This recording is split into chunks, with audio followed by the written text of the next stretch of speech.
what are the difference between the three shampoos of V&V Hypoallergenic? Hi, skin enthusiasts! So, yan yung madalas na questions ng ating mga loyal clients. We have the Essence Saving Super Wash, the Essence Saving Clark Wash, and our Grandma Mini Cool and Clean Baby Wash. Let's start with the Super Wash. Mababasa dito mismo sa box that it is rich, creamy, non-drying. So, ina-address niya talaga yung sa scalp na lalo na, di ba?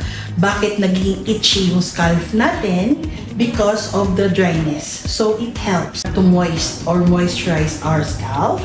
And then, bump-free also. As you can see, no allergen present. So, best talaga to sa ating mga clients as early as 2 years old and above. After using this, your hair will be bouncy. Next, the Clark Wash. This one naman is the milder version of our Super Wash. Mild-mannered, enough for even delicate skins, hair, and scalp. May iba kasi mga clients natin medyo sensitive sa pagka-bubbles ng mga shampoo. So, this one will help you. No bubbles.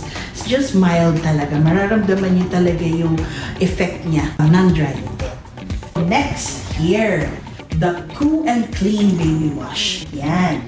So, this one naman, kung itong dalawa, as early as 2 years old and up, this one naman, newborn. Pero hindi doesn't mean na under the baby line, sa pang-baby lang. As adults, then, hindi lang siya for the hair and body rin siya. So, yan yung ating baby wash, and the Clark Wash, and the Super Wash. Hope na nakatulong ako sa answer ko yung mga questions din. Come and visit us here. We are located at Level 3, Trinoma Mall. We'll see you soon!